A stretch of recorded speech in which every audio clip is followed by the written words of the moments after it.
Hello hello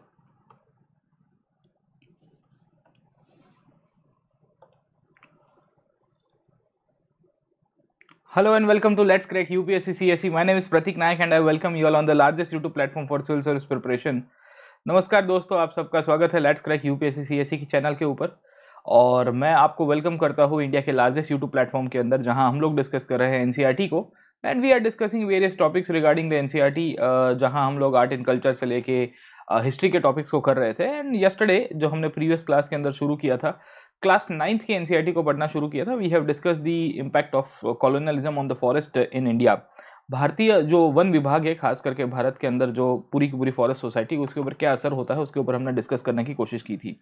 so in the previous sessions मैंने आपको previous sessions के अंदर बहुत सारी डिस्कस किया हुआ है। जो भी नए स्टूडेंट्स यहाँ पे जुड़ रहे हैं उनको थोड़ा बहुत मेरे बारे में बता देता हूँ। मैं पिछले 7 साल से पढ़ा रहा हूँ and I have been teaching history, art and culture, and mainly governance related issues as well on the platform of Unacademy and also in various institutions as well.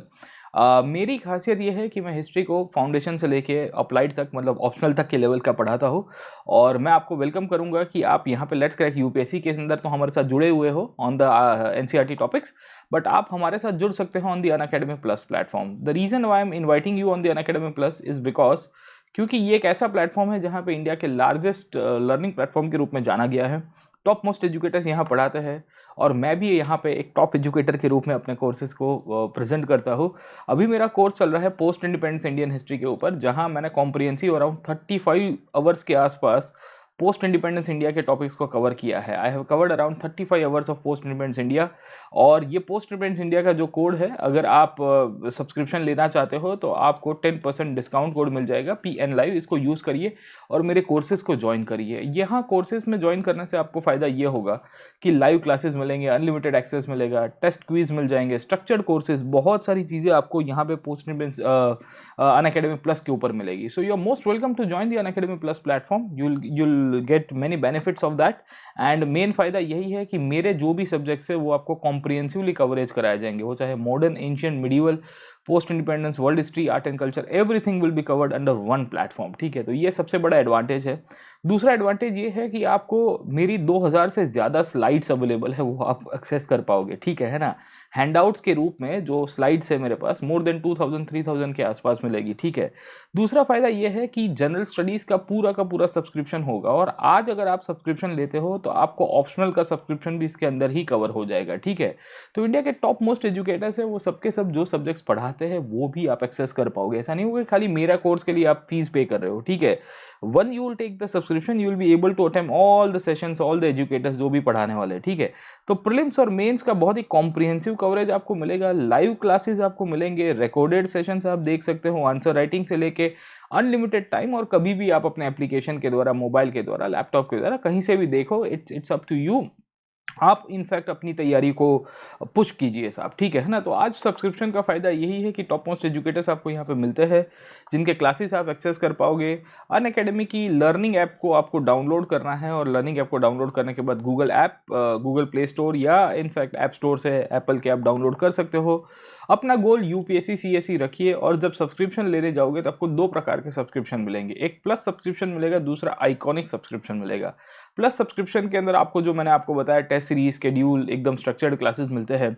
1 साल, 2 साल और 3 साल का सब्सक्रिप्शन अवेलेबल है। पहले 3 साल का नहीं था, अब से ही 3 साल का मिला है और ये आपकी फीस रहेगी। This will be the fees. Okay, so if you can see 44,500, 64,800 and 81,000, ये 3 अलग अलग कैटेगरी की फीस है, 1 साल, 2 साल की, 3 साल की, after using the discount code PN live. फायदा यह है कि अगर आपने 31 अक्टूबर के पहले सब्सक्रिप्शन लिया है तो आपके यहाँ पे जो फीस है उसके अंदर GS और ऑप्शनल दोनों कवर हो जाएगा। याद रखेगा कि the fees you are paying for 1 year से, फॉर एग्जांपल 44,500 में आपका जनरल स्टडीज और ऑप्शनल दोनों की तैयारी होती है। ठीक है, उसी तौर के ऊपर आप 2 ईयर्स का 64,800 पे करोगे, डिस्काउंट कोड यूज करना है 10% का PN लाइव, आपको वहां पे भी फीस के अंदर शांति मिलेगी। और 3 ईयर्स का 81,000 है, वहां पे भी फीस कम मिलेगी आपको। ठीक है, इसके सिवा आप आइकॉनिक सब्सक्रिप्शन भी ले सकते हो। आइकॉनिक सब्सक्रिप्शन में फायदा यह है कि आपको पर्सनल कोच अलॉट किया जाता है बाय द अनअकैडमी। ये पर्सनल कोच आपको हेल्प करेंगे in your preparation, answer writing, feedback से लेके बहुत सारी चीजों में। ये आइकॉनिक सब्सक्रिप्शन की जो फीस है वो भी आपकी इनफैक्ट डिस्काउंट कोड अप्लाई करने के बाद 62,500 1 ईयर की है। 96,300 2 ईयर्स की है और 3 ईयर्स की है 1,26,900।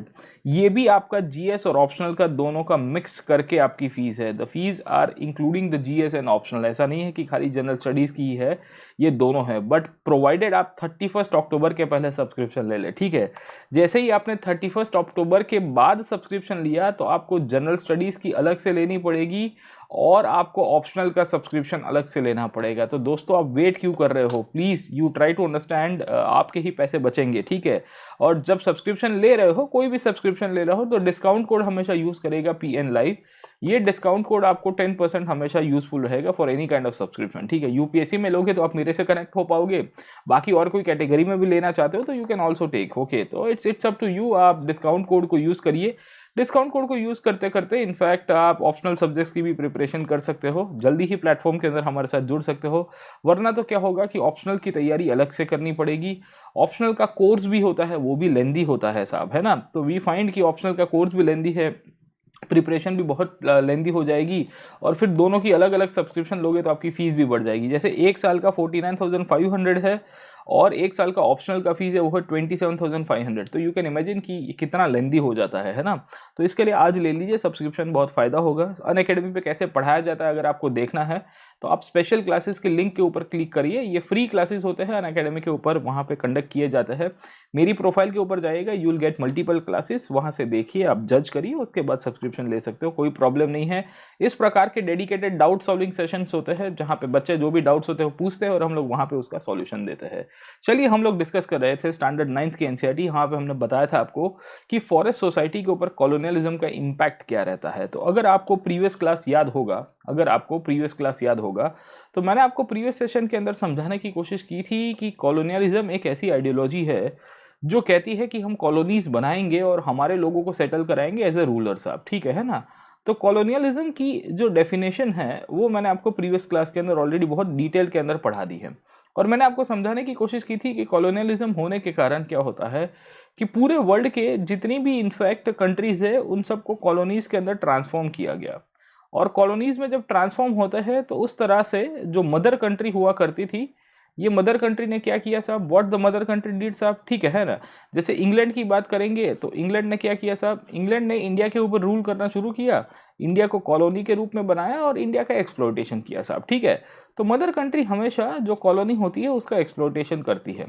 ये जो एक्सप्लॉयटेशन का प्रोसेस था उसी के अंतर्गत हमने प्रीवियस क्लास के अंदर आपको समझाने की कोशिश की थी कि कैसे फॉरेस्ट सोसाइटी के ऊपर इंपैक्ट किया जाता है when the British will be coming to India साहब। ठीक है, मतलब इंडिया या दुनिया के कोई भी देश के अंदर चले जाइए साहब। और हमने देखने की कोशिश की थी कि कॉलोनियलिज्म की सबसे बड़ी इंपैक्ट थी वो थी डिफॉरेस्टेशन। तो अगर आपको याद होगा तो मैंने आपको समझाने की कोशिश की थी कि कैसे डिफॉरेस्टेशन हुआ, क्यों किया जाता है। ठीक है, तो कल्टीवेशन के लिए किया गया था। दूसरा पॉइंट हमने बताया था आपको कमर्शियल एग्रीकल्चर के लिए इन्होंने करने की कोशिश की थी। तीसरा पॉइंट हमने आपको बताया था रेलवेज के लिए स्लीपर्स, और हम लोग कहेंगे फ्यूल इंडस्ट्री के लिए इनफैक्ट कराने की कोशिश की थी। चौथा, इंफ्रास्ट्रक्चर के लिए भी हमको डिफॉरेस्टेशन मिल जाएगा जहां जंगलों को साफ किया जाएगा। Over a period of time नए लॉस को पास किया गया, और नए लॉस को पास करने के बाद हमको क्या देखने को मिला साहब। ठीक है ना, इंस्टीट्यूशंस बनाए गए और इंस्टीट्यूशंस के द्वारा इन्होंने फॉरेस्ट्री की एक नई डेफिनेशन दी। इन्होंने कहा कि जंगल का जो मैनेजमेंट है, the management of forest should be accordingly in this perspective साहब। ठीक है, तो फॉरेस्ट मैनेजमेंट को लेके एक अलग डायमेंशन, अलग पर्सपेक्टिव आपको मिलता है। जैसे जैसे समय आगे चलता गया, as and when the time progress, we find कि अलग अलग प्रकार की चीज़ें यहाँ पे डेवलप हो रही है। And over a period of time जब नए लॉज पास हो गए, डिफॉरेस्टेशन हो गया, उसके बाद हमने देखने की कोशिश की कि कैसे ये जो नए लॉज थे उसने फॉरेस्ट की लाइफ के ऊपर अफेक्ट किया साहब। ठीक है ना, फॉरेस्ट लाइफ के ऊपर कैसे अफेक्ट किया, तो मैंने आपको बताया बहुत सारी चीज़ें प्रोहिबिट की जाती है, और ये प्रोहिबिशन के अंतर्गत मैंने आपको बताने की कोशिश की थी कि कैसे हंटिंग को प्रोहिबिट किया गया। अंग्रेज खुद हंटिंग किया करते थे, पर जंगल में आदिवासी रहते थे, उनको हंटिंग बंद कर दिया गया।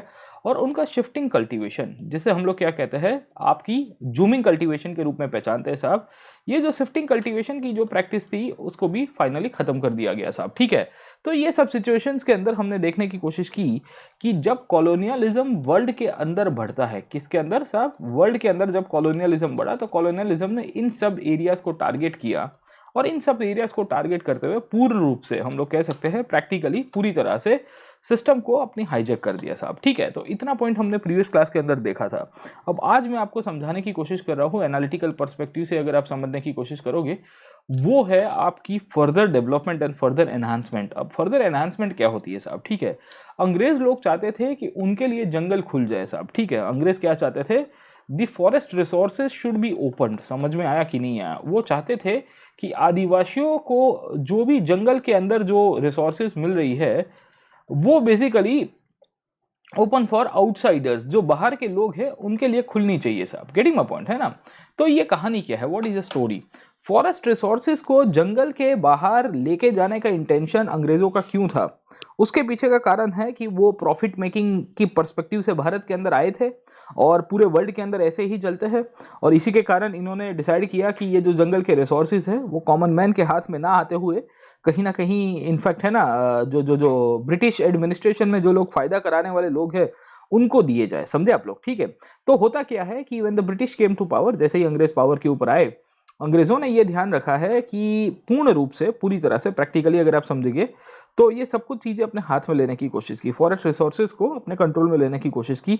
और आउटसाइडर्स जो है, बाहर के लोग हैं, कॉन्ट्रैक्टर्स है, जिसे हम लोग बेसिकली ट्रेडर्स के रूप में पहचानते हैं, या और भी लोग अगर आप देखोगे, वो सब फॉरेस्ट एरियाज को कैप्चर करने की शुरुआत करेंगे। गेटिंग माय पॉइंट, है ना? तो क्या हमको देखने को मिला? What do we see over here? हमको एक चीज बहुत क्लियर कट देखने को मिल रही है कि when the British entered the forest in India, जब अंग्रेज भारत के फॉरेस्ट के अंदर घुसने की शुरुआत करते हैं, तो बहुत सारी अलग अलग प्रकार की चीजों को इनफैक्ट है ना पुश किया जाएगा। गेटिंग माय पॉइंट, है ना? तो हमको क्या देखने को मिल रहा है, आप समझने की कोशिश करिए। एनसीईआरटी के अंदर ये जो चौथा टॉपिक है, ये चौथे टॉपिक के ऊपर आपको समझाने की कोशिश कर रहा हूँ कि एज एन व्हेन, कि जब फॉरेस्ट रूल्स इनफैक्ट इम्पोज किए गए तो उसने कल्टीवेशन को इम्पैक्ट कर दिया। और मैंने आपको पिछले क्लास के अंदर बताया था, जूमिंग कहते हैं, या इसी को हम लोग शिफ्टिंग कल्टीवेशन के रूप में पहचानते हैं। क्या कहते हैं? शिफ्टिंग कल्टीवेशन के रूप में पहचानते हैं। या इसी को ही हम लोग क्या कहते हैं? स्वीडन एग्रीकल्चर के रूप में पहचानते हैं। किसके रूप में पहचानते हैं साहब? स्वीडन एग्रीकल्चर के रूप में पहचानते हैं। गेटिंग माय पॉइंट, है ना? तो ये जो पॉइंट्स हमने प्रीवियस क्लास के अंदर डिस्कस किए थे, all this points that we had discussed in the previous sessions, तो मैंने आपको बताने की कोशिश की कि ये जो स्वीडन एग्रीकल्चर है ये कैसे चलता है साहब। ठीक है ना? तो ये अब धीरे धीरे धीरे धीरे धीरे अंग्रेजों ने जो कानून बनाए थे, ये कानूनों के द्वारा इनफैक्ट यहाँ पे हंटिंग को बैन कर दिया गया। खैर, खुद तो इन्होंने बहुत सारा हंटिंग किया, तो मैंने जॉर्ज यूल के बारे में प्रीवियस क्लास के अंदर बताया था। आप में से बच्चों को पूछा था कि ये जॉर्ज यूल कौन हुआ करते थे, हु वाज जॉर्ज यूल? हाँ, तो in the previous sessions I had discuss कि जॉर्ज यूल कौन हुआ करते थे, उनका क्या सिग्निफिकेंस था, वो सब पॉइंट्स के अंदर मैंने आपको बताने की कोशिश की थी। Last but not the list, हमने बैगा के ऊपर बताया था। ठीक है, मैंने आपको बैगा ट्राइबल कम्युनिटी के बारे में बताया था कि ये जो बैगा ट्राइब है, उनको जब बेसिकली जूम करने से मना कर दिया जाता है, उनको हंटिंग करने से मना कर दिया जाता है, तो वो भूखे मर जाते हैं। तो वो लिखते हैं कि भाई हमारी क्या गलती है कि आपने आके इनफैक्ट है ना हमारी पूरी की पूरी जीवन शैली बदल दी साहब, है ना? तो ये जो सिचुएशंस थी, इन सब सिचुएशंस को हमने प्रीवियस सेशंस के अंदर डिस्कस किया। अब देखने की कोशिश करते हैं कि आगे क्या डेवलपमेंट होता है, व्हाट इज हैपनिंग फर्दर साहब। अब आप समझने की कोशिश करें, when the British entered India, जैसे अंग्रेज के भारत के अंदर आए, अंग्रेज भी नहीं, इनफैक्ट और भी लोग आएंगे, सब अलग अलग रीजन्स के अंदर जाएंगे। उसके बाद कॉलोनी के रूप में डेवलप करने का एक इंटेंशन ये था कि आप इनफैक्ट फॉरेस्ट रिसोर्सेज का मैक्सिमम यूज करो। समझ में आया कि नहीं आया? अब फॉरेस्ट रिसोर्सेज का मैक्सिमम यूज कैसे किया जाएगा?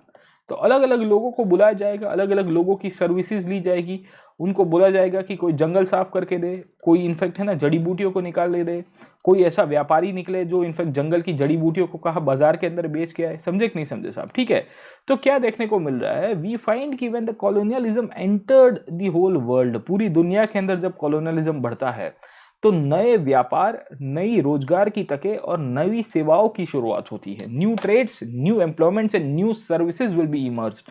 ठीक है, ये तीन न्यू न्यू न्यू शब्द लिखे गए हैं एनसीईआरटी के अंदर। ये तीनों के तीनों न्यू न्यू न्यू शब्द लिखे क्यों गए, उसके पीछे का पर्सपेक्टिव ही आप समझने की कोशिश करिए। एनसीईआरटी कहती है कि the moment this thing happened, जैसे ही ये चीजें चलती है, उसके बाद पूरी की पूरी आपकी जो सिस्टम है ना बदल जाती है साहब। ठीक है, और कैसे बदलती है? तो नए व्यापार की शुरुआत हो गई, नए नए लोगों को रोजगार की तकें मिल रही है साहब, नई नई सर्विसेज का ग्रोथ होने की शुरुआत होती है, many things will take place साहब। ठीक है ना? तो what do we find over here साहब? ठीक है, तो बहुत सारे लोग थे जिनको फॉरेस्ट डिपार्टमेंट ने आके अपने कंट्रोल कर दिया साहब। ठीक है ना? तो वी फाइंड कि जैसे ही फॉरेस्ट डिपार्टमेंट और फॉरेस्ट की मैनेजमेंट करने के लिए एक अथॉरिटी खड़ी होती है, तो हमने देखने की कोशिश की थी कि जो ट्राइबल्स हुआ करते थे, ये ट्राइबल्स की तो वे ऑफ लाइफ खत्म हो गई। तो in the previous session we have discuss कि ट्राइबल्स की वे ऑफ लाइफ खत्म हो जाती है, तो उनको तो नुकसान हुआ, उनके लिए तो बहुत ही नेगेटिव इम्पैक्ट होती है। पर यही फॉरेस्ट डिपार्टमेंट एक एंट्री के लिए, या मैं कहूँगा एक फैसिलिटेटर के रूप में उभर के आता है। किसके लिए फैसिलिटेटर बनता है? ये फॉरेस्ट डिपार्टमेंट फैसिलिटेटर करता है उन सब लोगों के लिए जो लोग जंगल का सामान बेचने की कोशिश कर रहे थे, जो लोग जंगल का सामान कहीं और बेसिकली निकालने की कोशिश कर रहे थे। गेटिंग माय पॉइंट, है ना? तो इसके लिए एनसीईआरटी क्या लिखती है? एनसीईआरटी लिखती है कि many communities left there traditional occupations and started trading in the forest products. अब दिस इज वेरी इंटरेस्टिंग साहब, ठीक है ना?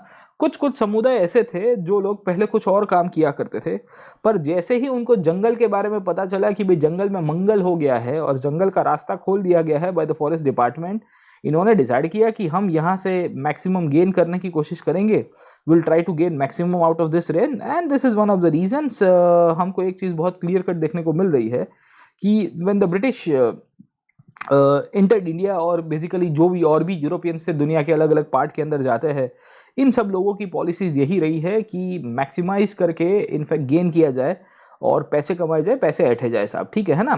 तो ये सब सिचुएशन में हमको क्या देखने को मिल रहा है साहब, ठीक है? इंडिया के अलावा दुनिया के और भी कोई भी बहुत सारे एरियाज थे जहाँ पे ये चीज़ हमको देखने को मिलती रहेगी साहब, ठीक है? तो बहुत सारे फॉरेनर्स जंगल के एरिया में जाते हैं, और ये जंगल के एरिया के अंदर जब जाने की शुरुआत करेंगे तो धीरे धीरे धीरे धीरे धीरे एग्जाम्पल्स आपको 2-3 लोगों का बोला गया है। अब आप समझिए, देखिए, आप इंडिया की मैं बात करता हूँ, तो इंडिया के अंदर यूरोपियंस का एंट्री हुआ कि नहीं हुआ साहब, ठीक है ना? व्हाट हैपेंड साहब कि ये जो न्यू ट्रेडर्स आए हैं और न्यू सर्विसेज की शुरुआत हुई है, न्यू ट्रेडर्स की, और किसकी साहब?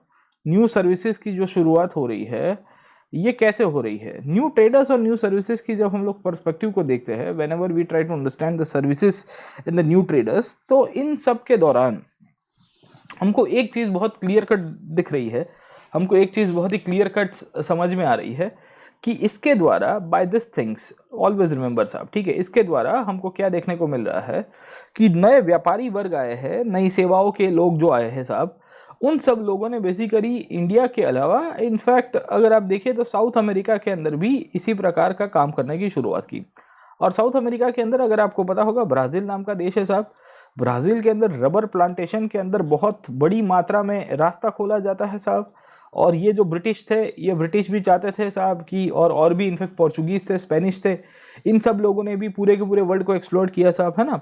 तो उसके कारण यहाँ पे हमको साउथ अमेरिका का एग्जाम्पल दिया गया। एनसीईआरटी ने एक बहुत इंपॉर्टेंट एग्जाम्पल दिया है, वो है ब्राज़ील का एग्जाम्पल। एनसीईआरटी क्या लिखती है ब्राज़ील के बारे में, उसके बारे में समझते हैं।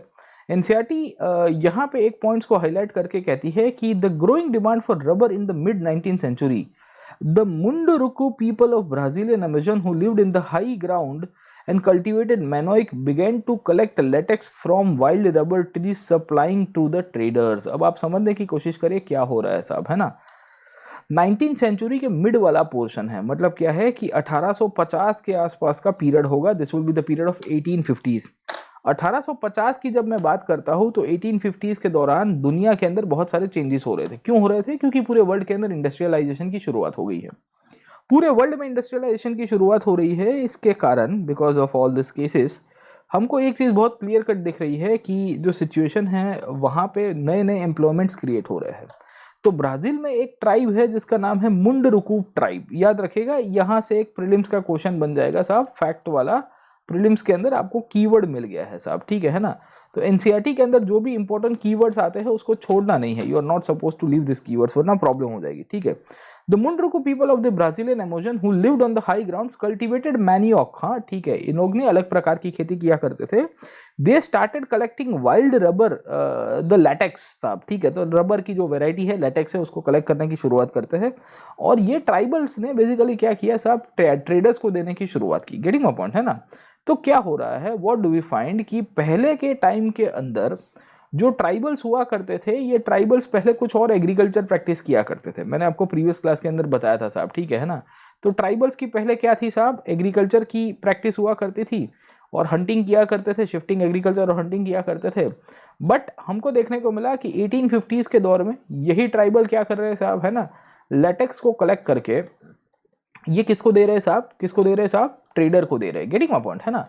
तो आप समझने की कोशिश करिए, ट्रेडर जो है, ये जो व्यापारी है, ये व्यापारी लेटेक्स कलेक्शन का इनको पैसे दिया करता था आदिवासियों को। गेटिंग माय पॉइंट है ना। तो क्या हो रहा है, व्हाट इज हैपनिंग, अब आप समझने की कोशिश करिए। ट्राइबल्स ने अपना हंटिंग और एग्रीकल्चर की प्रैक्टिस है वो छोड़ दी। उनको ये लग रहा था कि देखिए भाई, हम लोग लेटेक्स कलेक्ट करके ये ट्रेडर को बेच रहे हैं तो हमको पैसा ज्यादा मिल रहा है, ठीक है। क्योंकि ये जो व्यापारी है जो लेटेक्स कलेक्ट करता था वो आगे रबर प्रोसेसिंग में यूज होता था। गेटिंग माय पॉइंट है ना। तो उसका फिर उपयोग रबर के अंदर यूज किया जाता था प्रोसेसिंग के अंदर साहब। तो उसके लिए फिर उसको तो फायदा ही था साहब। तो वो ट्राइबल को 2 रुपया देता था, यहाँ आगे की रबर प्रोडक्शन की जो इंडस्ट्री है उसको 5 रुपए 25 रुपए के अंदर बेच देता होगा। वही प्रकार की चीजें आपको मिलती है ना। व्यापारी का काम क्या होता है साहब, इसकी टोपी उसके सर। तो वो आदिवासियों से खरीदता था और किसी और को बेच देता था। अब आप समझने की कोशिश करिए, एक पूरी की पूरी सप्लाई चेन बनने की शुरुआत होती है। समझ में आया कि नहीं है, अब आप देखें कोशिश करिए साहब, ठीक है। सप्लाई चेन किसके साथ थी साहब, सप्लाई चेन थी ट्राइबल्स के साथ। ये जो ट्राइबल्स है साहब, ये किसको बेचेंगे साहब, ट्रेडर्स को बेचेंगे साहब। और ट्रेडर्स जो है वो किसको देता था, रबर प्रोडक्शन के अंदर ये जो लेटेक्स है उसका यूज करता था। गेटिंग माय पॉइंट है ना। अब आप देखने की कोशिश करिए कि प्रॉब्लम क्या था। ये सप्लाई चेन बनने से इश्यू क्या क्रिएट हो रहा है, यू ट्राई टू अंडरस्टैंड साहब, ठीक है। तो जब कॉलोनियलिज्म आया और जब कॉलोनियलिज्म की शुरुआत हुई, तो कॉलोनियलिज्म के कारण हमको एक चीज बहुत क्लियर कट मिल रही है कि इनकी जो वे ऑफ लाइफ थी वो ऑल्टर हो गई। हुई कि नहीं हुई साहब, है ना। वे ऑफ लाइफ क्यों ऑल्टर हुई, क्योंकि पहले ये लोग शिफ्टिंग एग्रीकल्चर किया करते थे, मैंने आपको अभी बताया साहब। इंक्लूडिंग इन लोग के अंतर्गत हमको क्या देखने को मिल रहा था, अभी मैंने आपको बताया हंटिंग बंटिंग करने की प्रैक्टिस थी। वो सब इन्होंने छोड़ दिया। इन्होंने कहा कि हम एक ही करेंगे, क्या काम करेंगे साहब, लेटेक्स कलेक्शन का काम करेंगे। अब देखिए, आदमी जब अपना प्रोफेशन बदलता है उसमें कुछ गलत नहीं है, ठीक है। मैं ऐसा नहीं कहता हूं कि कोई भी इंसान को अपना प्रोफेशन नहीं बदलना चाहिए। प्रोफेशन किस फोर्सेस में बदल रहे हो वो भी देखने की जरूरत है। प्रोफेशन किस कोर्स में बदल रहे हो वो भी देखने की जरूरत है। आप प्रोफेशन बदलो, उसमें गलत नहीं है साहब, ठीक है। ट्राइबल्स के साथ क्या हो रहा है आप यहां पे समझने की कोशिश करोगे कि ये जो ट्राइबल कम्युनिटी है इन्होंने अपनी ट्रेडिशनल वे ऑफ लाइफ को छोड़ दिया। इन्होंने लेटेक्स कलेक्शन के बिजनेस को अपना दिया। ये क्या करते थे, जंगल में जाते थे, they used to live in the forest साहब। फॉरेस्ट के अंदर से लेटेक्स को कलेक्ट किया जाता था और ये ट्रेडर को बेचता था। ये ट्रेडर एक नहीं बहुत सारे ट्राइबल्स से अलग अलग प्रकार के लोगों से लेटेक्स कलेक्ट करता था, उसका एक पूरा एक बैंक बनाता था। और उसके बाद ये जो लेटेक्स है वो रबर प्रोडक्शन के अंदर जो इंडस्ट्री है वो इंडस्ट्री को सप्लाई कर दिया जाता था। अब आप समझने की कोशिश करिए प्रॉब्लम क्या था।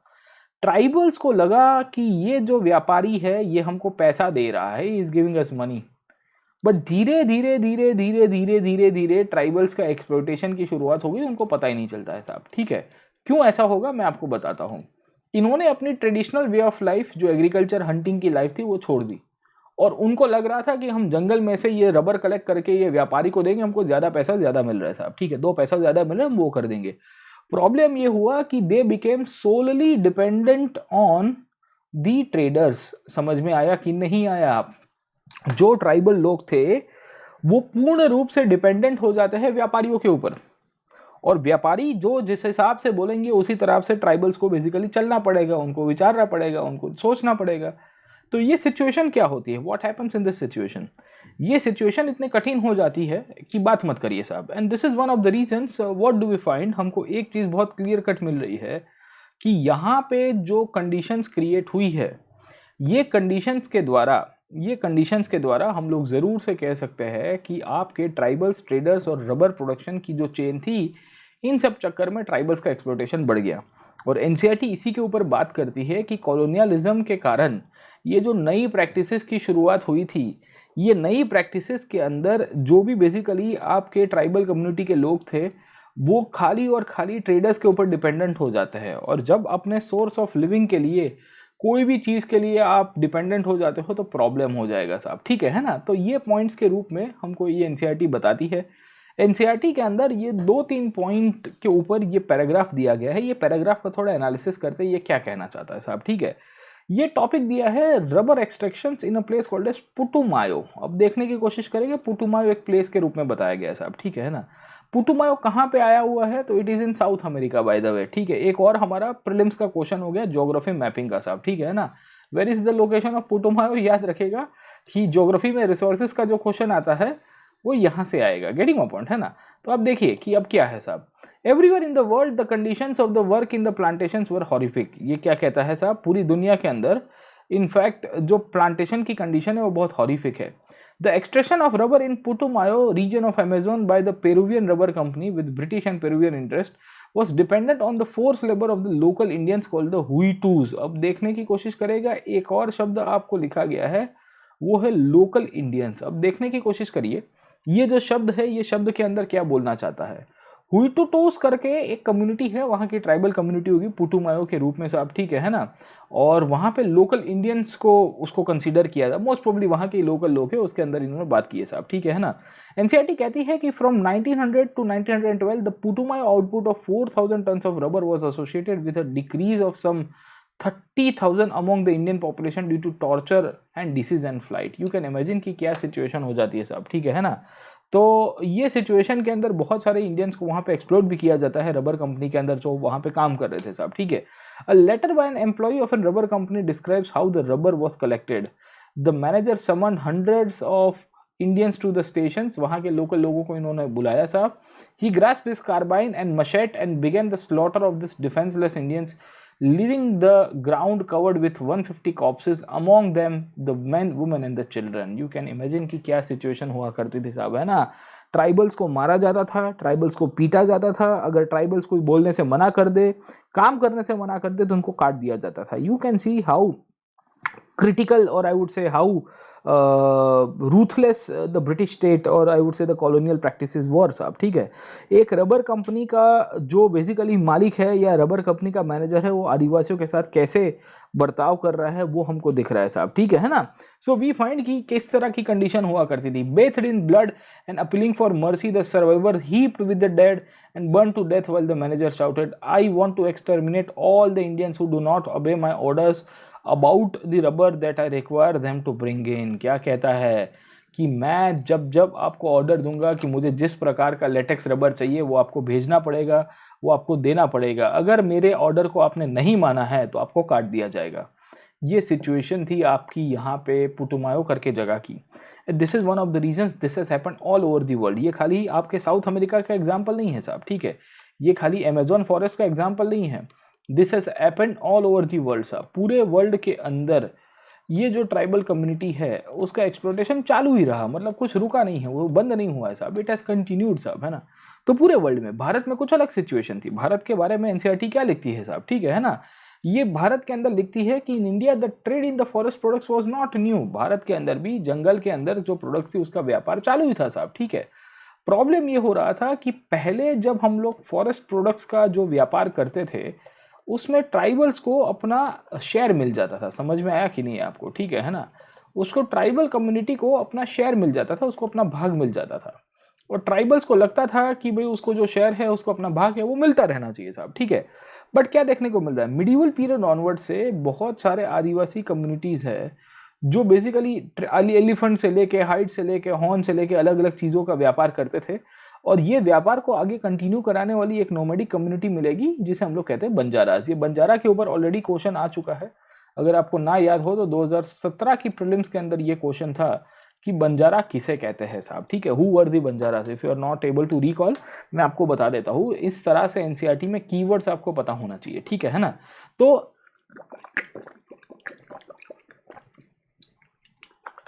Right from the early period हम लोग ये कह सकते हैं कि बहुत ही पहले के समय से मिडिवल इंडिया के अंदर हम लोग इनफैक्ट व्यापार किया करते थे। We use to trade, the tribal community use to trade and उनको अपना शेयर मिल जाता था, they use to get the share.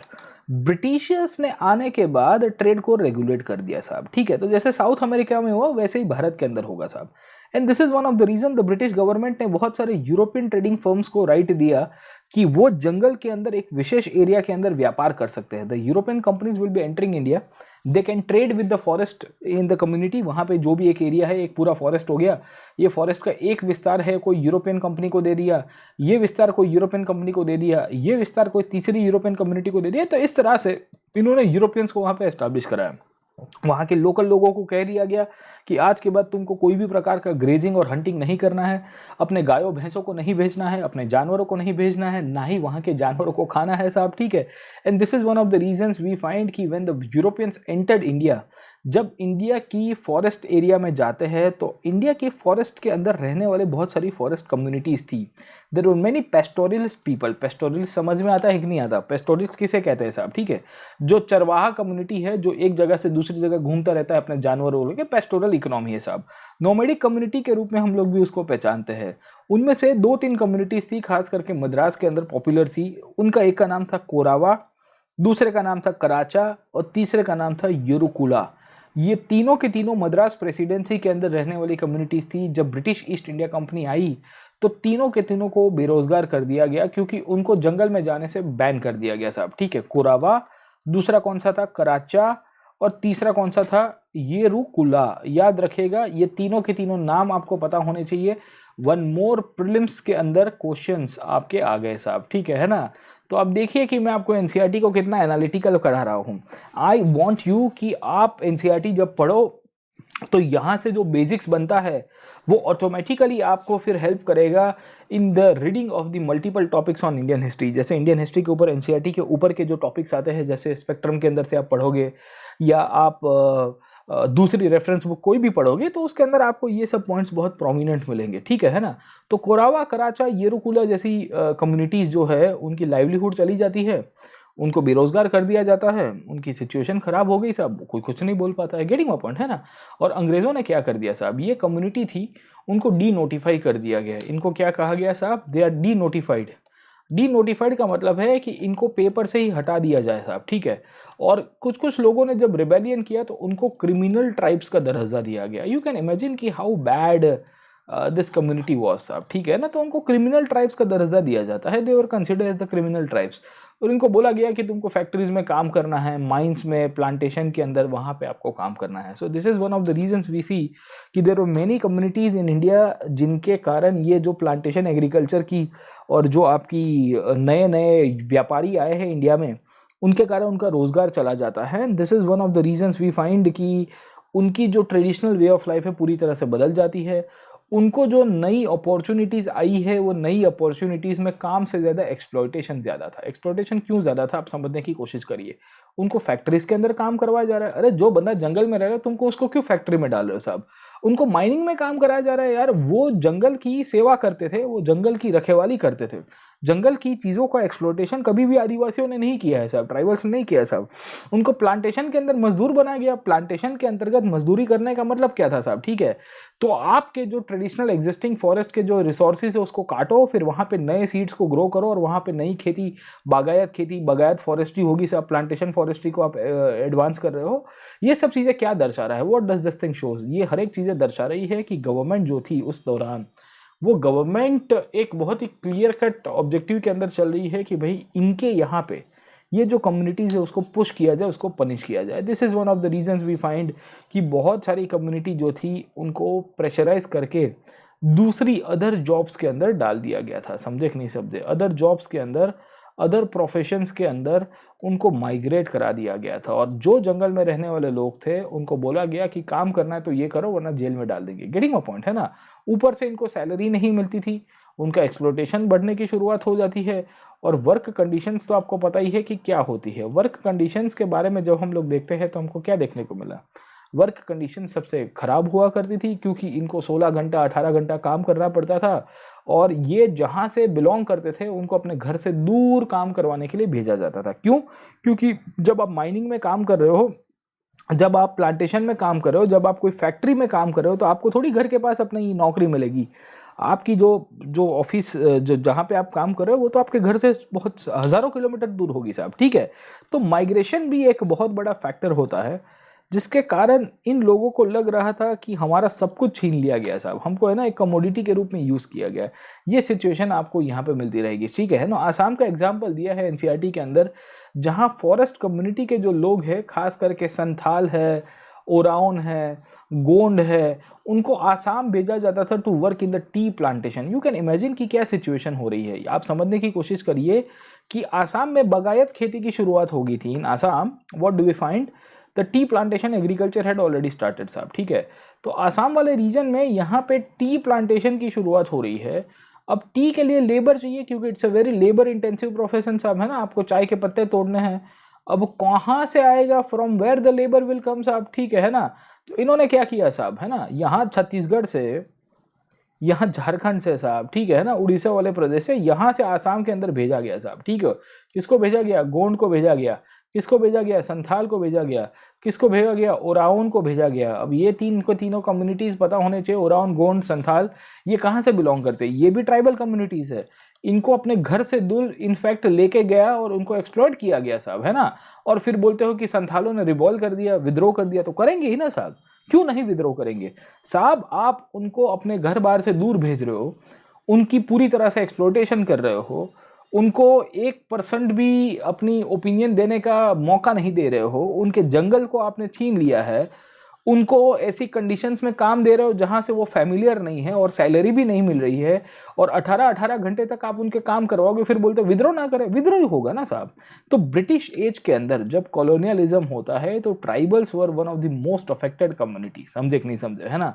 Tribals की अफेक्ट बहुत बड़ी होती है, बहुत बड़ी मात्रा में उनको अफेक्ट किया जाएगा। उन लोग के वर्क कंडीशंस बहुत खराब थे, उनको सैलरी भी बहुत कम मिलती थी। आप घर से दूर जा रहे हो, अपने फैमिली से दूर जा रहे हो, सैलरी कम मिल रही है, तो आप वापस घर पे पैसा क्या भेजोगे साहब, ठीक है। ये लोग अपने घर पे वापस जा भी नहीं सकते थे। क्यों नहीं जा सकते थे, क्योंकि वो कोई आसाम में काम कर रहा है साहब, बिलोंग करता था आपके झारखंड के अंदर साहब। हाँ, आसाम और झारखंड के बीच में डिफरेंस है कि नहीं है साहब, है ना, 2-2 3-3 स्टेट्स क्रॉस करके जाना पड़ेगा। ये कोई इजी बात थी इनके लिए, it was not easy task for this people ना। तो because it was not easy task, it was very bad conditions for the tribal community in the forest community, ठीक है। ये जो सिचुएशन होती है, ये सिचुएशंस के कारण ही जो फॉरेस्ट सोसाइटी है, ये फॉरेस्ट सोसाइटी के अंदर बहुत एक्सप्लोटेशन हमको देखने को मिलता रहता है। अब सवाल ये था, नाउ द क्वेश्चन वाज कि अब आगे क्या होगा, what next will come up साहब, ठीक है। व्हाट नेक्स्ट का मतलब ये है कि what will be the further perspective on this whole issue, and इसके आगे अब क्या किया जा सकता है साहब, ठीक है। तो अंग्रेज़ों ने आके भारत के अंदर या कॉलोनियलिज्म की इम्पैक्ट के अंदर मैंने आपको बताने की कोशिश की कि क्या क्या इम्पैक्ट होती है कॉलोनियलिज्म की। इम्पैक्ट में हमने देखा कि कैसे डिफॉरेस्टेशन हुआ, डिफॉरेस्टेशन के साथ साथ हमने देखने की कोशिश की कि कैसे नए लॉज को पास किया गया, उसके साथ साथ जो फॉरेस्ट का जो मैनेजमेंट है, फॉरेस्ट डिपार्टमेंट को क्रिएट करके एक्सप्लोटेशन हुआ। उसके बाद हमने समझाने की कोशिश की आपको कि किस तरह से फॉरेस्ट लाइफ को अफेक्ट किया गया, वे ऑफ लाइफ को पूरी तरह से अफेक्ट किया जाता है। और साथों साथ हमने आपको ये भी बताया कि कैसे इनफैक्ट आपके एग्रीकल्चर को और हंटिंग के ऊपर प्रोहिबिशन लग दिया जाता है। इन सब सिचुएशन के अंदर हमने देखा कि न्यू एरियाज या न्यू ट्रेडर्स को एम्प्लॉय किया गया, न्यू अपॉर्चुनिटीज या न्यू सर्विसेज को क्रिएट किया गया, और इन सब चीज़ों के कारण ट्राइबल्स का फोर्सफुल माइग्रेशन होता है। और जब ट्राइबल्स का फोर्सफुल माइग्रेशन हुआ, उनको अपने घर से बाहर भेजा गया, उसके बाद उनकी कंडीशन और ख़राब होती है, उनको सैलरी कम मिलती है, उनकी जो वर्क कंडीशंस है वो भी ख़राब है, उनकी वे ऑफ लाइफ डिस्टर्ब हो गई। जब ये सब चीज़ें इकट्ठी होगी तो क्या होगा मेरे दोस्तों, what will happen when all these things will come together, eventually this will lead to a condition where a rebellion will take place। समझ में आया कि नहीं आया साहब, ठीक है। जब ये सब चीजें इकट्ठी होगी तो क्या होगा, what will happen साहब, this will lead to a condition where a rebellion will take place। rebellion का मतलब क्या है, विद्रोह। there will be a big revolt, और इनफैक्ट पूरे वर्ल्ड के अंदर, या मैं कहूँगा इंडिया के अंदर भी बात करेंगे, जो भी कॉलोनियलिज्म की इम्पैक्ट हुई है, ये इम्पैक्ट के कारण विद्रोह हो जाता है आदिवासियों के द्वारा, ठीक है। तो अभी तक हमने ये चैप्टर का फर्स्ट पार्ट पढ़ा है, we have studied the first part of the chapter, जहां मैंने आपको समझाने की कोशिश की कि कॉलोनियलिज्म जब शुरू हुआ तो उसकी असर क्या हुई, और अब हम लोग देख रहे हैं कि अब उसका रिएक्शन आने की शुरुआत होगी, ठीक है ना। तो कॉलोनियलिज्म की जो इम्पैक्ट है, ये 6 पॉइंट के ऊपर हम लोग लिख सकते हैं। We can understand the impact of colonialism on the forest in the 6 points. Now the reaction will come साहब, ठीक है ना। अब इसके बाद क्या होगा साहब, रिएक्शन होने की शुरुआत होगी। Now the issues will come up, and किस तरह से रिएक्शन होता है उसको अब समझने की कोशिश करते हैं। Let us try to understand कि कैसे अब रिएक्शन होने की शुरुआत होगी साहब, ठीक है। अब देखते हैं कि रिएक्शन और रिबेलियन क्यों होता है, and why the reaction will take place साहब, ठीक है ना। तो let me give you an example. आपको 2-3 रिएक्शन के बारे में, रिबेलियन के बारे में लिखा गया है साहब, ठीक है। वी फाइंड कि the rebellion in forest will take place, उसके पीछे का जो रीजंस है ये रीजंस मैंने आपको बताए, इम्पैक्ट ऑफ कॉलोनियलिज्म है साहब, ठीक है। तो डिफोरेस्टेशन से लेके, नए कानून से लेके, फॉरेस्ट लाइफ को अफेक्ट करना, एग्रीकल्चर हंटिंग को पूरी तरह से अबॉलिश कर दिया, नए ट्रेडर्स को और सर्विसेज को एंटर करना, और ट्राइबल्स का फोर्सफुल माइग्रेशन करना, ये सब सिचुएशन जब इकट्ठी होगी तो विद्रोह होना लाजमी था। It was bound to happen, ये चीज़ मान लीजिए साहब, ठीक है। अब प्रश्न ये आ रहा है कि जब विद्रोह होना लाजमी था तो ये सिचुएशन में आपके यहाँ पे जो रिबेलियंस हो रहे थे उसका क्या किया जाएगा साहब, ठीक है ना। तो वी फाइंड, एनसीईआरटी लिखती है कि in many parts of India across the world forest communities rebelled against the changes that were being imposed on them. अब देखने की कोशिश करिए चेंज होगा कि नहीं होगा साहब, और चेंज होगा तो फिर रिएक्शन आएगा ही साहब। आपको अपने घर से निकाल दिया जाए, आपको अपने रिसोर्सेज से हटा दिया जाए, आपको बोल दिया जाए कि अब तुम्हारे पास जीने का अधिकार नहीं है, हाँ ठीक है तुम सब कुछ खत्म हो गया, तो तुम क्या करोगे? What will you do my friend? You will B reacting at any point of time, आप आखिर के अंदर रिएक्शन करोगे ही साहब। तो ये यही चीज यहाँ पे होती है, the same thing will happen साहब, ठीक है। सो वी फाइंड इंडिया के अंदर दो तीन बड़े बड़े विद्रोह होते हैं। एक तो होता है संथाल विद्रोह, कौन सा नाम है? संथाल विद्रोह साहब, ठीक है। दूसरा विद्रोह जो है वो है बिरसा मुंडा का विद्रोह साहब। किसका विद्रोह? बिरसा मुंडा का विद्रोह। और तीसरा अगर आप देखोगे तो आपको अल्लूरी सीतारामा राजू का आंध्र प्रदेश के अंदर रंपा विद्रोह मिलेगा। कौन सा मिलेगा? रंपा साहब, ठीक है। अब लेट अस ट्राई टू सी, मैं आपको इनफैक्ट एनसीईआरटी में 3 रिबेलियंस की बात की गई है, the 3 rebellions that took place in India. ये 3 रिबेलियंस का खाली थोड़ा बहुत ब्रीफ इंट्रोडक्शंस मैं आपको दे देता हूँ साहब। ये 3 रिबेलियंस को हम लोग ट्राइबल रिबेलियंस के अंदर मानते हैं, क्योंकि ये ट्राइबल रिवॉल्ट का एक एग्जाम्पल है। ये क्यों हुआ था वो मैंने आपको बता दिया कि उसके पीछे का कारण क्या था। अब समझने की कोशिश करते हैं कि ये तीनों के तीनों विद्रोह कहाँ कहाँ होते हैं। एनसीईआरटी में एक नाम दिया है संथाल रिवॉल्ट, दूसरा आपका नाम दिया है बिरसा मुंडा का रिवॉल्ट साहब। बिरसा मुंडा के रिवॉल्ट को मैंने शायद प्रीवियस क्लास के अंदर भी बताया है साहब, ठीक है ना। स्टैंडर्ड 8th की एनसीईआरटी में मैंने बताया है, और 2020 प्रीलिम्स के अंदर इसके ऊपर क्वेश्चन भी आ गया था कि बिरसा मुंडा का उलूगान किसके साथ जुड़ा हुआ है साहब, ठीक है ना। और तीसरा अल्लूरी, क्या नाम है? अल्लूरी सीताराम राजू, अल्लूरी सीताराम राजू। और इनका जो विद्रोह था वो कौन सा था साहब? रंपा रिवॉल्ट था। कौन सा रिवॉल्ट था? रंपा रिवॉल्ट था, ठीक है। ये तीनों के तीनों विद्रोह आपको बताए।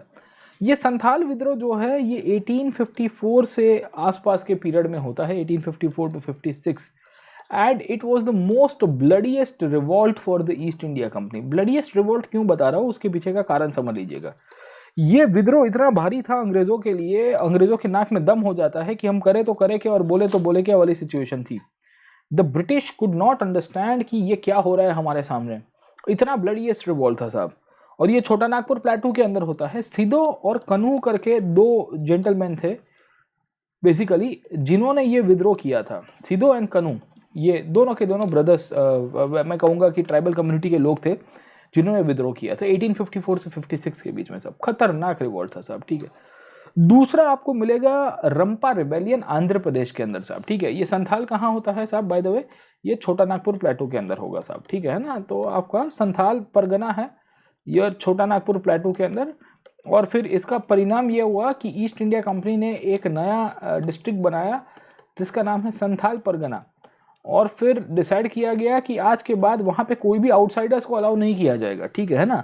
संथाल परगना करके एक डिस्ट्रिक्ट बनाया गया और वहां पे बोला गया कि आज के बाद कोई भी आउटसाइडर्स को अलाउ नहीं किया जाएगा। खतरनाक रिवॉल्ट था साहब, ठीक है। दूसरा था रंपा रिबेलियन, आपको आंध्र प्रदेश के अंदर मिलेगा। और यहाँ पे भी आपको यही मिलेगा, रंपा रिबेलियन के अंदर भी यही होता है कि अल्लूरी सीताराम राजू वहाँ की ट्राइबल कम्युनिटी को लीड करते हैं और उनको कहते हैं कि भाई तुम्हारे साथ जो भेदभाव हो रहा है उसको मैं आवाज़ उठाने के लिए आया हूँ। I am here to raise the voice against the discrimination that is going on with you and I will speak out my best साहब, ठीक है। तो ये आपका उसका विद्रोह है, खतरनाक विद्रोह आपको मिलेगा साहब, ठीक है।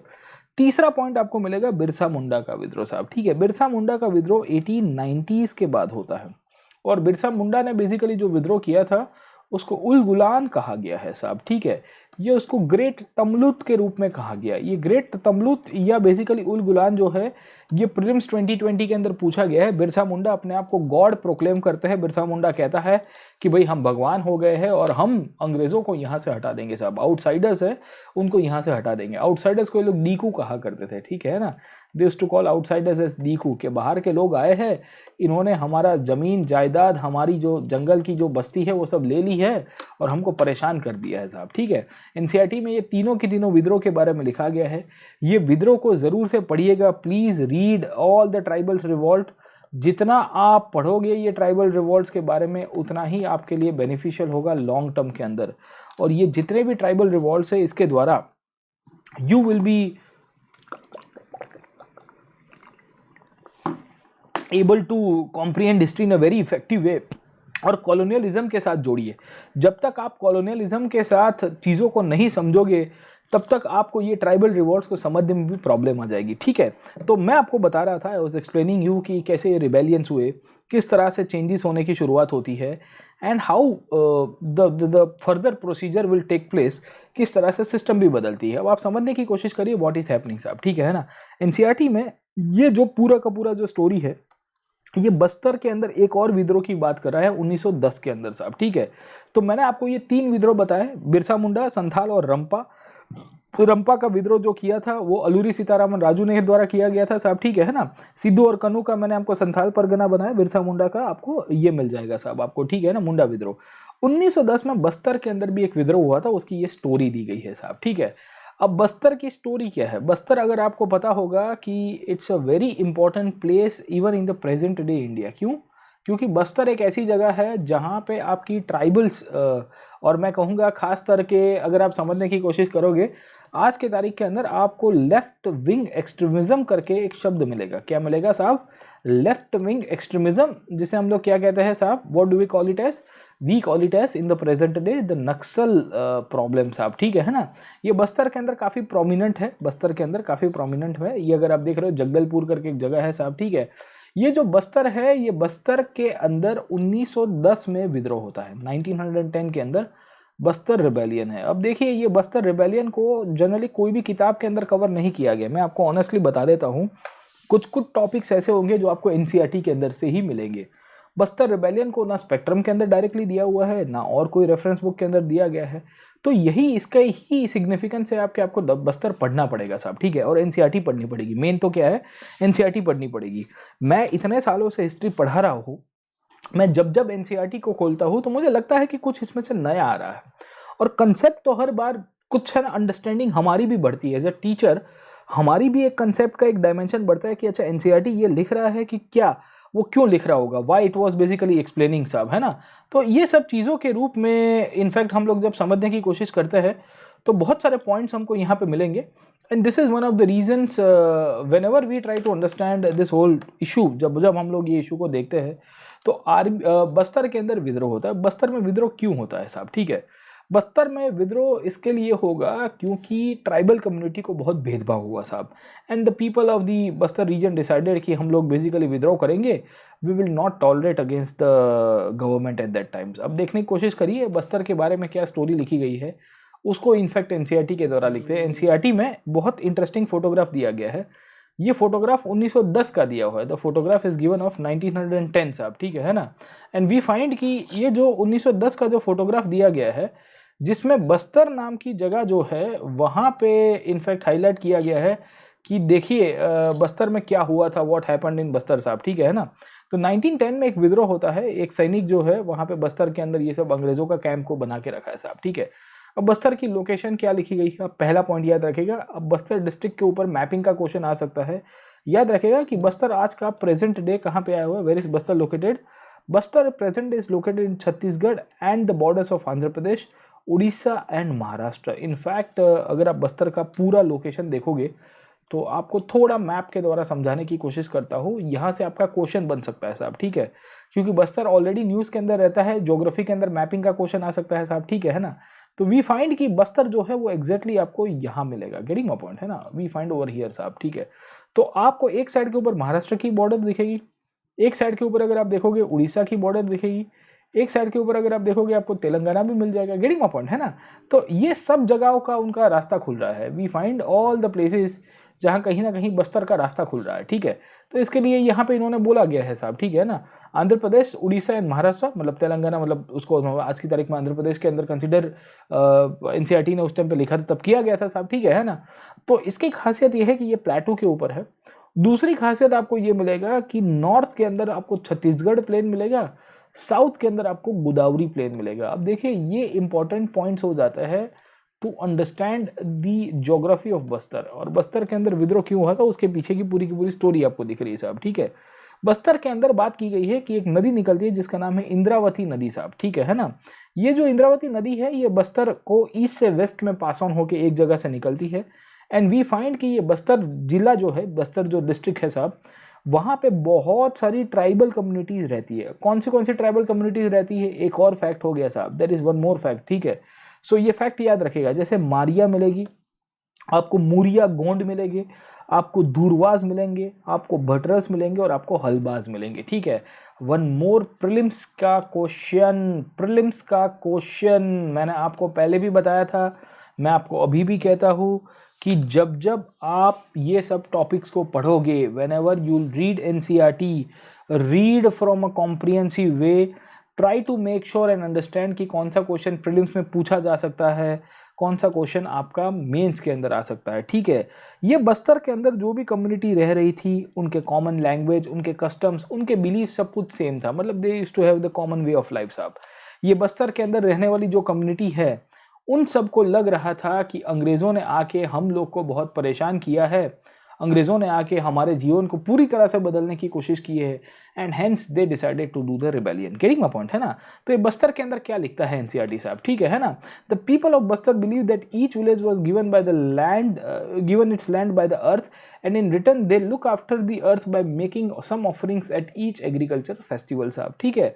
तो पीपल ऑफ बस्तर के बारे में लिखा गया है, बस्तर के ऊपर बोलते हैं कि भाई वहां के जो ट्राइबल कम्युनिटी, कौन सी ट्राइबल कम्युनिटी, बस्तर के अंदर मारिया, फिर आपको मूरिया गोंड, धुरवास, भटरस एंड हलबास, ये सब के सब जो कम्युनिटीज है इनको बेसिकली वहां पे रखा गया है, उसमें कोई प्रॉब्लम नहीं है।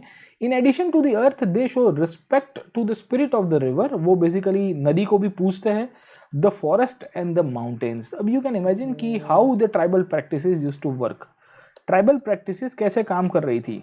ट्राइबल प्रैक्टिसेस बहुत ही सिंपल वे के अंदर काम कर रही थी, उनको लग रहा था कि भाई देखो जैसे चल रहा है वैसे चल रहे, तो हमको कोई प्रॉब्लम नहीं है साहब, ठीक है ना। Since each village knows where its boundary lies, the local people look after all the natural resources within that boundary साहब, ठीक है ना। तो कहानी क्या है कि हर एक गांवों की अपनी सीमाएं फिक्स थी, ये सीमाएं फिक्स होने के कारण उनको कोई प्रॉब्लम नहीं था, और ये लोग इनफैक्ट है ना अपनी पूरी की पूरी जो डिवीजन है वो करा के रख रहे थे, there was no issue in that साहब, ठीक है ना। अब आगे की स्टोरी क्या है कि if a people from a village want to take some food from the forest of another village, they had to pay a small fee called as devasri, दंड और मैन इन एक्सचेंज। अब देखो ये बहुत interesting बात है, मैं आपको बहुत इंटरेस्टिंग बात क्यों बता रहा हूँ साहब, देखिए इससे हमको 3-4 चीजें समझ में आती है। पहली चीज हमको समझ में आती है वो है ट्राइबल प्रैक्टिसेस साहब, ठीक है। अब ये ट्राइबल प्रैक्टिसेस बस्तर के अंदर कैसे चल रही है, how the tribal practices is going on साहब, ठीक है। पहले तो इन्होंने विलेज की बाउंड्री को मार्क किया गया है, विलेज बाउंड्री वॉज मार्क साहब। दूसरा, वर्शिप ऑफ नेचुरल रिसोर्सेस, जितने भी आपके प्राकृतिक रिसोर्सेज है उसको वर्शिप किया जा रहा है वहाँ पे ट्राइबल प्रैक्टिसेस के अंदर, वो चाहे फॉरेस्ट हो गया, वो चाहे लैंड हो गया साहब, वो चाहे रिवर हो गई साहब, सबको वर्शिप किया जा रहा है। तीसरे पॉइंट के अंदर जब हम लोग समझने की कोशिश करते हैं, whenever we try to understand the third point, तो व्हाट डू वी फाइंड, हमको क्या देखने को मिल रहा है साहब। तीसरा पॉइंट जब हम लोग देखते हैं यहाँ पे, तीसरे पॉइंट के अंतर्गत हमको चीजें देखने को मिल रही है। The third point that we see in the form of the tribal practices, जो बस्तर के अंदर हमको देखने को मिला, वो है आपकी इनफैक्ट एक्सचेंज ऑफ सर्विसेज साहब, ठीक है। अब एक्सचेंज ऑफ सर्विसेज में क्या था, इन्होंने विलेज बाउंड्री अपने फॉरेस्ट एरिया के हिसाब से डिवाइड की थी, ऑल द वेस्टर्न पीपल इन्होंने फॉरेस्ट एरिया के हिसाब से डिवाइड कर दी। मतलब क्या है कि से फॉर एग्जांपल ये एक पूरा जंगल है, ये जंगल के अंदर एक गांव यहाँ पे आया हुआ है, दैट इज अ विलेज साहब, ठीक है। ये विलेज ने अपनी बाउंड्री डिसाइड की होगी कि ये विलेज के आजू बाजू वाला जो रीजन है वहां पे विलेज की अथॉरिटी रहेगी साहब, ठीक है।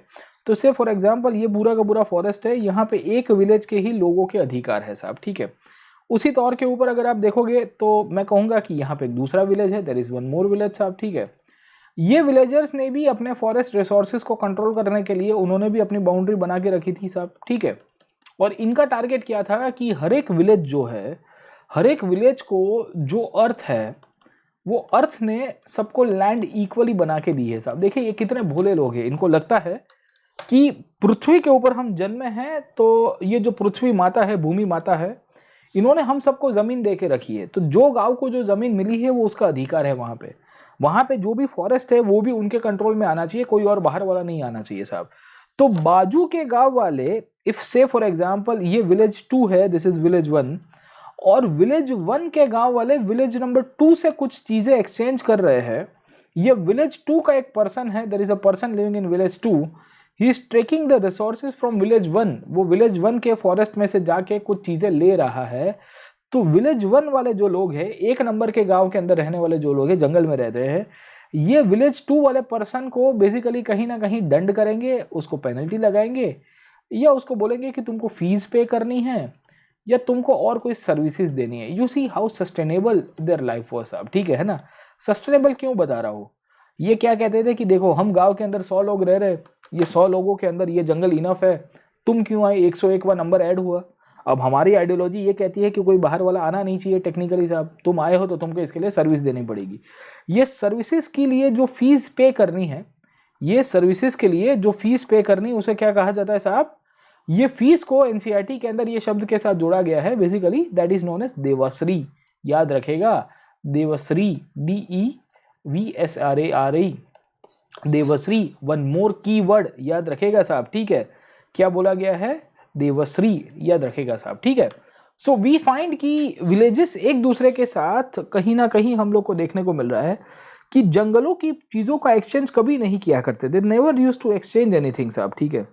विलेजेस को प्रोटेक्ट किया जाता था, वहां पे ये लोग क्या करते थे साहब, वॉचमैन को अपॉइंट किया करते, कोई बाहर वाला आके इनके रिसोर्सेज ना लेके जाए, बाहर के गांव वाला आके भी लेके ना जाए साहब, ठीक है।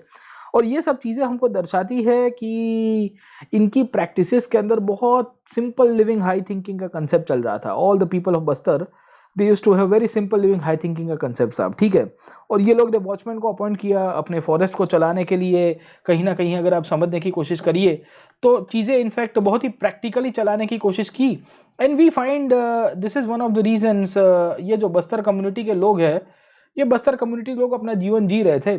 साल में ये लोग एक बार बेसिकली हंटिंग का एक प्रोसेशन करते थे। In fact every year they used to have a big hunting procession, जहां गांव के सरपंच इकट्ठा होते थे और ये लोग डिस्कस करते थे कि भाई जंगल में और क्या चीजें करनी और क्या नहीं करना है। इस प्रकार से बस्तर में रहने वाले जो ट्राइबल कम्युनिटी, उनका जीवन चलता था। सडनली जब ब्रिटिश आते हैं पावर के ऊपर, तो ब्रिटिशर्स ने आके बस्तर के अंदर जो वे ऑफ लाइफ थी उसको बदला कि नहीं बदला। आप समझने की कोशिश करिए कि बस्तर के अंदर जो वे ऑफ लाइफ थी उसको पूरी तरह से बदल दिया। ये वे ऑफ लाइफ को जब बदला तो बस्तर के लोग क्या करेंगे साहब, रिएक्ट करेंगे कि नहीं करेंगे। उनको लग रहा था कि हमारे जीवन में बहुत प्रॉब्लम्स क्रिएट करवाए जा रहे हैं, हमारे जीवन में इश्यूज क्रिएट करवाए जा रहे हैं, हम इसको नहीं स्वीकारेंगे। And hence we will find a rebellion in Bastar. ये बस्तर में रिबेलियन कैसे होता है, लोग क्यों डरे हुए थे, क्या क्या प्रॉब्लम्स उनको फेस करने पड़ रहे थे, उन सब कंडीशंस के ऊपर मैं आपको मिलूंगा, बट वो हम लोग नेक्स्ट क्लास के अंदर डिस्कस करेंगे। आज का सेशन यहाँ पे ही रखते हैं, ऑलमोस्ट हमने एक आध घंटे के आसपास डिस्कस किया है। In the next session I will be discussing about how the rebellion will take place and will also try to cover up the various issues, ठीक है। तो हमने ये कॉलोनियलिज्म के ऊपर बहुत कॉम्प्रिहेंसिवली चर्चा की है, क्योंकि कॉलोनियलिज्म आपका जीएस पेपर 1 के अंदर, वर्ल्ड हिस्ट्री के अंदर भी है, और मैं कहूँगा कि आपका इंडियन हिस्ट्री का भी पार्ट है, मॉडर्न हिस्ट्री का भी ये पार्ट है, क्योंकि कॉलोनियलिज्म डायरेक्टली इंडिया को अफेक्ट करता ही है। वर्ल्ड हिस्ट्री में तो आता ही है, अलग अलग प्रकार के चेंजेस करता है, वो तो अलग ही प्रकार का है, ठीक है। तो let us conclude the class today. आपके लिए एक इंपॉर्टेंट अनाउंसमेंट यही है कि फीस आपकी 31 अक्टूबर के पहले पे कर दीजिए, सब्सक्रिप्शन आज ही लीजिए दोस्तों, क्योंकि आपकी फीस बढ़ जाएगी, आपके सब्सक्रिप्शन के चार्जेस जो है वो इंक्रीज होंगे। क्यों? क्योंकि अभी आप जो सब्सक्रिप्शन लोगे उसमें जीएस और ऑप्शनल दोनों इंक्लूडेड है। Now if you take the subscription, the GS and the optionals both are included in one subscription. आपको कोई अलग से सब्सक्रिप्शन नहीं लेना है उसके लिए। पर 31 अक्टूबर के बाद अगर आपने सब्सक्रिप्शन लिया है तो यू नीड टू पे एक्स्ट्रा फॉर योर ऑप्शनल साहब, ठीक है। और फिर 10% डिस्काउंट कोड हमेशा सब्सक्रिप्शन के साथ लेते रहिएगा। PN Live is the referral code, इसको हमेशा याद रखेगा, 10% डिस्काउंट आपको ये देगा। और ये डिस्काउंट कोड के साथ अब जब चलोगे तो आपके लिए ही फ़ायदा है लॉन्ग टर्म के अंदर साहब। हम लोग यहाँ पे कंक्लूड करते हैं। अगर आपको फ्री क्लासेस देखने हो तो आप मेरे अनअकैडमी के प्रोफाइल के ऊपर जाइए, you will find multiple courses जहाँ पे मैं इनफैक्ट NCERT के अलग अलग समरी भी कराई है, MCQs कराए हैं प्रीलिम्स के लिए, और साथों साथ वेरियस टॉपिक्स को भी कवर किया गया है। Will conclude the class today. अगर आपको सब्सक्रिप्शन लेना है और सब्सक्रिप्शन लेने के बाद आपको ज्वाइन करना है, you can join the post independence Indian history course. नए कोर्सेज भी मेरे आते रहते हैं। Referral code, discount code PN Live को मत भूलिएगा। Like, share and subscribe. I will see you in the next class. Till then keep studying.